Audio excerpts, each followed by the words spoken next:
Hello and welcome to another exciting video on Red5 Pro. This is Rajdeep Rath again, and today I'm going to discuss about a Red5 Pro application. We'll take a look at what is a Red5 Pro application, structure of a Red5 Pro application, what is a application adapter, the different events and callbacks available to us within our application adapter, and finally I'll be pointing you towards some useful resources on developing your own Red5 Pro application. So with that, let's get started. So what exactly is a Red5 Pro application? In the context of a media server, the application is nothing but a single entry point where the clients need to connect to get connected to the media server, okay, to consume services. So for example, if you consider a normal website hosted on something like abc.com on Apache, so then you have different resources under that, right? Like abc.com/home slash index.html slash about us.html slash sitemap.html, for example. So these are all different resources under the root. So in case of Red5 Pro, you have the server running at root, but whenever you need to connect to the media server, you need to connect to one of these resources or applications, should I say. So you cannot exactly connect to the root to be able to consume services. Now, a Red5 Pro server could be running multiple applications, okay? So each application is deployed within the web apps directory, and multiple applications can be deployed simultaneously and used simultaneously as well. Each of these applications can carry its own logic, its own custom behavior, which is specific to a particular application use case or a business use case. Another interesting point to note is that while Red5 Pro application gives you the flexibility to code your own logic and make the application do anything, you can always attach Red5 Pro plugins to your application or any existing application as well, and you can enhance the capability and extend the features in that way as well.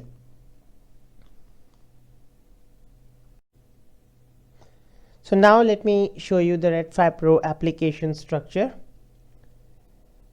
Let's see what are the different configuration files surrounding the application and what they contain. And then later on I'll be walking you through the application adapter. We'll see what the application adapter is in the context of the application, how it is useful, etc. So now what happens is, in Red5 Pro, in the root directory, there is a folder called web apps, and this folder contains all the applications deployed on Red5 Pro. Each application is identified uniquely by the folder name. So within the web apps, there will be several folders, each folder representing an application. Now, when you go inside any one of those applications, there can be different files, but this is the common structure that you see on the screen right now, and these files will always be there. So within the application folder, we'll have a folder called web-inf. Okay, this is the web applications information folder, and here you can see there are a few more files within that. So the red5web.xml is the context file. Okay, this is the main file which hooks up your application to the server. Then we have the red5web.properties file. This is a placeholder wherein you have all the dynamic variables. These variables are basically placed into placeholders in Red5 web.xml. Then we have the web.xml, which is nothing but the standard configuration file for all web related requests, such as in terms of Java, that would be HTTP servlets, servlet behavior, servlet requests. You can control coarse behavior through the web.xml file. You can restrict access to certain folders through the web.xml file, and so on. Next, we have the classes folder. So when you are creating an application and when you deploy the application, the Java files are compiled. So the compiled classes are copied into this classes folder. Then there will be a folder called lib, which is again optional. Lib folder will contain third-party library jar files. In case you have used any third-party libraries in your own application code, you are required to place the jar files, or rather deploy the jar files into the lib folder when you are deploying the application. Next, alongside the web-inf, we have the streams directory. This will typically contain recorded FLV files, or if you have placed MP4 files or HLS files for playback, video on demand content, all of that goes into the streams directory. The streams directory, again, direct access to the streams directory is can be blocked through the web.xml. Direct access to anything inside web-inf is not possible. This is private to the server. And then again, alongside the web-inf and streams folder, you will have several other files which will be typically your standard web content, such as HTML files, dynamic JSP files, JS, JavaScript files, CSS, any additional folders that you might want. So all of that will go at this level. So these files will be publicly accessible. So now let me switch to a sample Red5 Pro installation and walk you through that. So this is a sample Red5 Pro server distribution version 7. Here you can see this is the server root, and this is on Windows, of course, and this is your web apps directory. So inside the web apps directory, I have several folders over here. You can see, let us try to make it bigger. Okay, so each of these is a application, Red5 Pro application. The root is a special application that you do not directly interact with, but in terms from server's point of view, this is also like an application. It has its own web-inf folder and all. And then finally this red5-d folder XML, this is a standard configuration file for the server, so we don't actually mess with this. So these are all different applications. Now here, if I go into this application called live, so you can see there are a lot of files here. Most of these files, as I said, are web content, JSP files, HTML files, CSS, HTML, CSS, JS, etc. Other than that, we have this web-inf folder over here, and we have the streams folder over here. So let's go into the web-inf folder. And here you can see we have the 3 configuration files and the classes folder. The lib folder is not here because no third-party library was deployed here. Now, when you're deploying third-party jar files, you can either deploy them as inside the lib folder of a web application, that is here, or you can deploy it in the lib folder of the server itself, that is in the server root. So when the server starts up, it looks into these folders. let me quickly show you the each of these configuration files. So first I'm opening the context file. So here you can see most of this is Spring configuration and all. This is basically the Tomcat.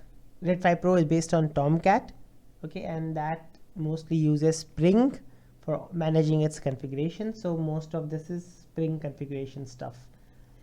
If you are not acquainted with Spring, then you can definitely look it up on the internet. Here these things are not important, but these are things that are mandatory for each application, or this should be there in every application. Now here you'll see something special. This here Java Bean, as it is called, has an ID of web.handler. So this is your application class file, the main class file that represents this application. So all of your lifecycle hooks, all of the custom logic for this application is all declared in the Java file that this Red 5 Pro live.java. Okay, so here it is defined as a handler. So when the server starts up, it knows this is the main class for your application, and this is where the communication with the server core takes place. Now this is again optional. This is a different thing. This is a service which has been defined within the for this application. This is live stream listing service, and again this is a Java Bean configuration, and the web.handler is passed as an argument into the class file that represents this live stream list service. So the only thing you should be concerned with at this point, as this is the application class, or rather the application adapter, whatever you might call it.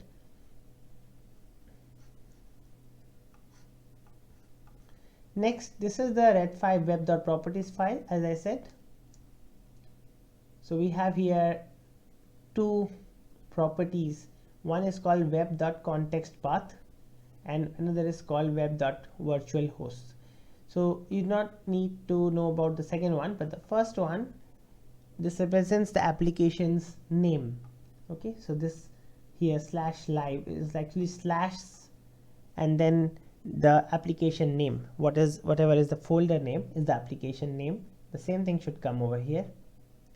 And as I said, these are variables and these are sent into the context file. So if you open this, so here you can see this is how the variables are placed. These are the placeholders, and the variables come from the properties files and are substituted as values for these variables here, context path and virtual host. And lastly, we have the web.xml file. So as I said, this is the standard file for controlling web requests, and here you can see there is this definition of context param, and here the web app root key says /live. So this is same as your application name. It is important to get these things correct, otherwise your application won't start up. Rest of the things are quite HTTP request specific. This is a declaration of a WebSocket filter. This is for making your application react to WebSocket requests. This is mainly to enable WebRTC on the application. And then you have the CORS filters. Okay,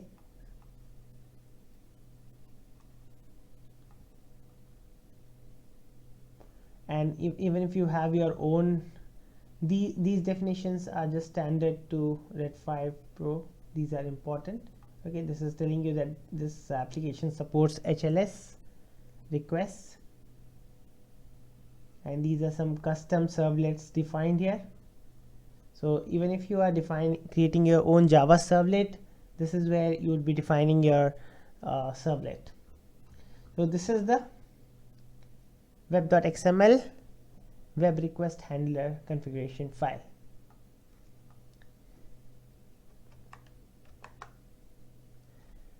So with that, we have covered the Red 5 Pro application structure. And next we'll be taking a look at the application adapter. What is this application adapter in the context of Red 5 Pro? So as I explained you earlier, if you take a look at the context file red5web.xml of any application, then you see this web.handler occurs in every application configuration. So this web.handler defines the main class, the main Java class, which represents the application itself. So all of the interaction that your application has with the system core will happen through this.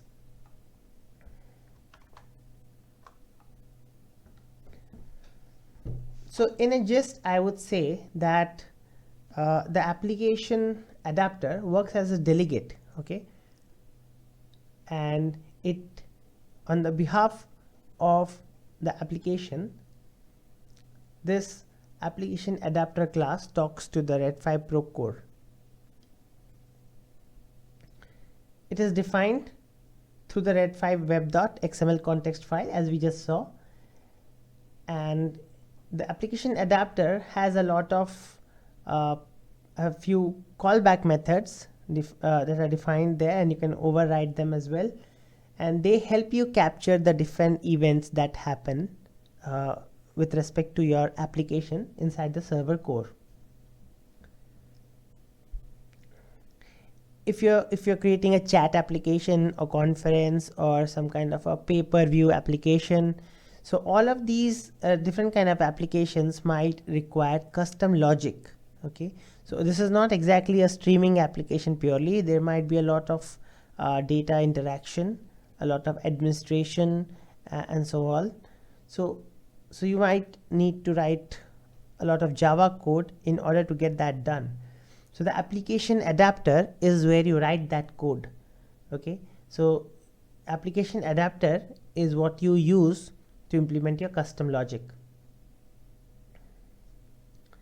One of the important things that I'll be showing you later on is that there are different callback methods that are basically tapped into the application's life cycle that help you capture different points at which the application goes through, such as the when clients connect, when they disconnect, when the application starts up, application shuts down, and all that. So one thing to note here is that the application shutdown is not the same as a server shutdown, because it's like the application is a small entity inside the server, okay. So when the server shuts down, the application shutdown method will not be able to detect that, okay. So you should not ever use that to detect whether the server is running or not. So let me show you some of those event callbacks that exist within the application adapter. So these are a list of a few standard and common methods that the application adapter provides. I will show you how these methods are provided by the application adapter, how you implement them and all in a moment. But first of all, let's just take a look at this. So we have app start, app stop. So this is for application started, application stopped. App connect, when a client tries to connect to your application. So this is different than successfully connected, okay. This is like attempting to connect. Then we have app disconnect, where the client has already disconnected, because there's no attempting to disconnect, there's a disconnect. Room start and room stop are basically telling you when a subscope within the application is initialized and deinitialized. Subscopes are dynamic in Red 5 Pro. So when you say server IP/live, that's the application, right? RTMP:/IP address/live, that is the application, and then you put another slash, and if you put a room name, that becomes a dynamic scope. So this is very useful in creating dynamic chat applications, conference rooms, and all that. Next, we have the stream broadcast start, stream broadcast close. As the name suggests, they tell you when the publishing has started and the publishing has stopped. Then we have a method for stream recording. This is called stream record start. This is triggered when the recording starts. And then we have this stream subscribe start, and then we have stream subscriber close. So this is subscriber start and subscriber close are to detect when the viewers connect and viewers disconnect. Okay, so this is basically, your client might not have disconnected actually, but the moment they stop the subscription, so the stream subscriber close callback gets invoked.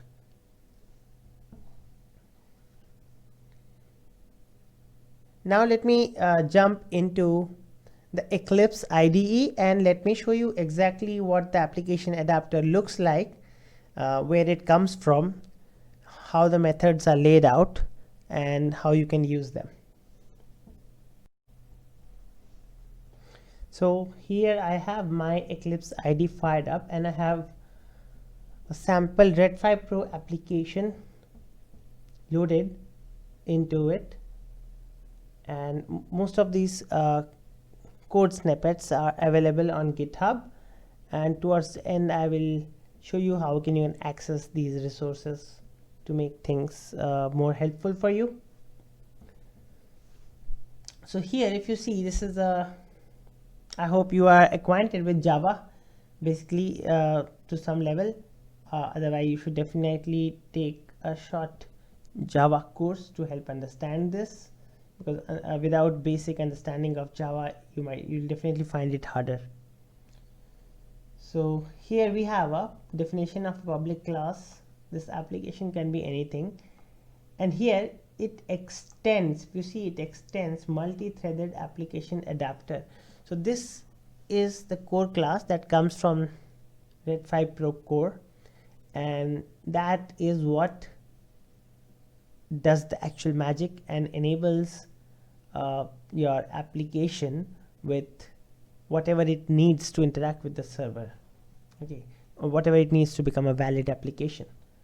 So this is like your multi-threaded application adapter is the fairy godmother for this application class. Now you have here a definition of a logger. Okay, this is used for Java logging in Red 5 Pro. So the first method you see here is app start. So when you are, and here you'll see all of these have these annotation of override. This is because these methods are originally provided by the multi-threaded application adapter. So if you want to do something different, such as what I've done here, log out a message. If you want to do anything different at all, so you have to override the method, and then in the end you have to make a call to the super for the parent, for the method in the parent class, that is a super dot method name. So here we have app start, which is executed when the application starts up along with the server. App stop, you'll never get to see this, as I mentioned before. Okay, you normally not get to see this, but you can, if you have initialization code here, then you can definitely put your de-initialization code over here in the app stop. But don't expect this method to have a validity when the server shuts down. Okay, so you cannot log out anything here when the server is shutting down. The app connect method is used for detecting clients connecting to your application, and as you can see, there are these parameters get passed automatically. Here iConnection represents the client connection, and here we have a array of objects. Here you can use this to capture certain type of parameters. This is mostly used for RTMP clients, Okay, and for other kind of clients you can look up you can get the query string and all. You can look up other methods inside the connection iConnection class here, interface, sorry, iConnection interface. The connection are actually implementations, so it could be RTMP connection, it could be RTSP connection, or a WebRTC connection, and so on. App disconnect is executed when the client disconnects from your application. Room start is when you have a subscope starting within the main application. And same as for room stop, that is when your subscope is destroyed. Stream broadcast start is executed when the publishing starts, and you can get stream information from this iBroadcast stream object. Stream broadcast close represents the closure of a publishing stream, and again you can get the information through this iBroadcast stream object. The stream record start will give you information when the recording actually starts, and this recording can basically start with auto record flag that is mentioned in Red5 Pro configuration, or if you call the save as method on your own. Then we have the stream subscribe start and see subscriber close. Okay, subscriber start and subscriber close methods. So this is basically a simple application class. Now you can add all the logic that you want over here. You can add threading and etc, etc. Just one thing you have to note is whenever possible you should try to avoid blocking. You should avoid putting blocking code inside the app connect method, because if it takes really a long time for the client to connect, the server might just time out the client connection. So if you can do it within a reasonable time, that's good. Otherwise you should always create a thread, and whatever processing you want to do, you can do it there. So this is basically what a application class looks like, and this is called the application adapter here.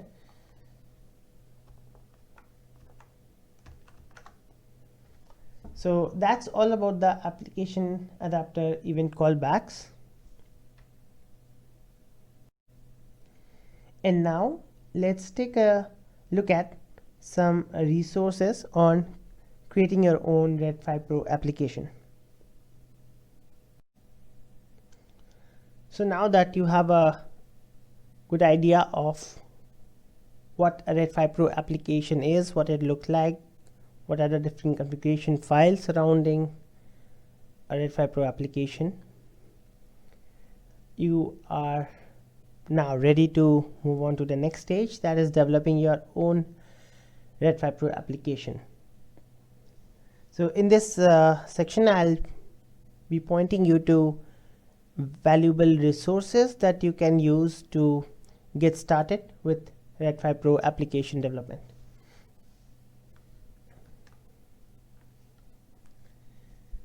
So primarily there are two common ways to get started with application development.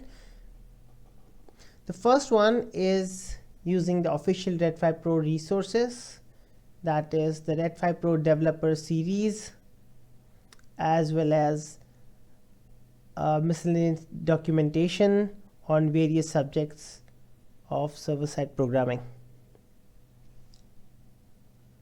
If you head over to red5pro.com developer series, you'll be able to see that there are quite a few sections listed over here. You can see this is how to set up Red5 Pro, getting started with WebRTC, iOS development, creating a web application. So this is basically what you're looking for at this point. that relates to what I was talking about earlier. So this is a complete walkthrough of how to create a server-side application. Okay, this is creating a web application. Apart from this, you have some more resources here. You can see authenticating connections, application logging, etc. And in general, if you are looking for more documentation, you can go to developer zone, and you can see here there are a lot of other documentations which will help you with your application development. Quick start guides, this is developer series. This is explicitly only about server side concepts, auto scaling and all that.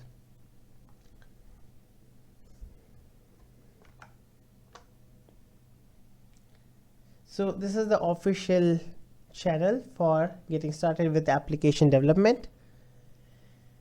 And then there are community initiatives such as my GitHub repository on Red 5 development series, which was originally conceived for open source Red 5 development, but a lot of code snippet in here is also compatible with your Red 5 Pro application. Specifically the Java coding that is a part of the application adapter or any accompanying code such as servlets, WebSocket integration, etc. So most of that is common to both Red 5 Pro as well as open source. So for that, I'll just quickly go into the repository, and here you can see this is Red 5 development series, and here we have code samples. Okay, code examples. If you go to code examples, you'll see server side, client side, and you can click on the server side to get an overview of what kind of examples we have in here. You can furthermore click on each of these and explore individual examples under the category.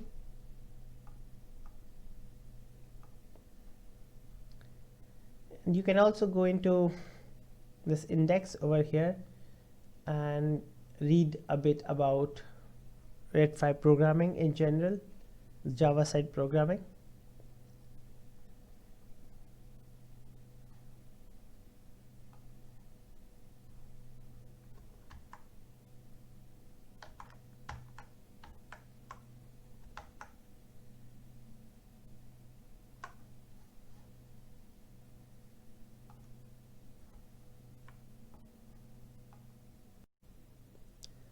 So that's all from me in this video. I'll be seeing you again in another video with another interesting topic. Till then, thank you and have a great day.